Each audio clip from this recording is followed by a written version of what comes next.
ఓ కృష్ణ, అధర్మం ప్రబలినప్పుడు కులంలోని స్త్రీలు చెడు మార్గాన పయనిస్తారు. ఓ వృష్టివంశీయుడా, స్త్రీలు కలుషితమైనప్పుడు సమాజంలో వర్ణసంకరం ఏర్పడుతుంది.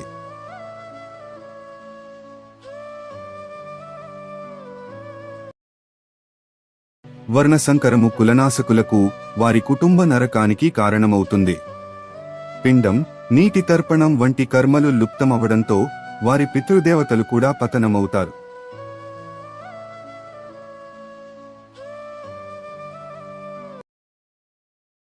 కుటుంబాన్ని నాశనం చేసే వారి పాపకార్యాల వల్ల వర్ణసంకరము జరుగుతుంది. దాంతో శాశ్వతమైన కుటుంబ ధర్మాలు, జాతి ధర్మాలు పూర్తిగా నశించిపోతాయి.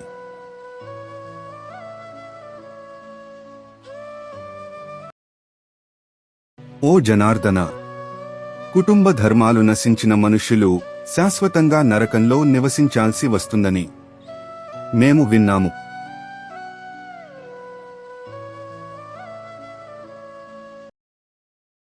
అయ్యో, ఎంత పెద్ద పాపం చేయడానికి మనం సిద్ధమయ్యాం. రాజ్య సుఖాల మీద లోభంతో మన స్వంత బంధువులను చంపటానికి మనం సిద్ధమయ్యాం.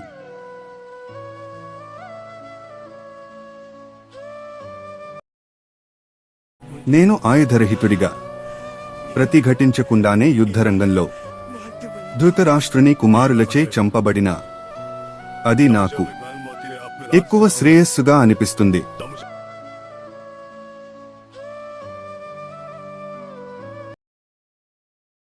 సంజయుడు పలికాడు. ఈ విధంగా చెప్పి తీవ్రమైన దుఃఖంతో కలత చెందిన మనస్సుతో ఉన్న అర్జునుడు తన బాణాలను గాంధీవాన్ని పక్కన జారవిడిచి యుద్ధరంగంలో రథంపై నిరాశగా కూర్చుండిపోయాడు.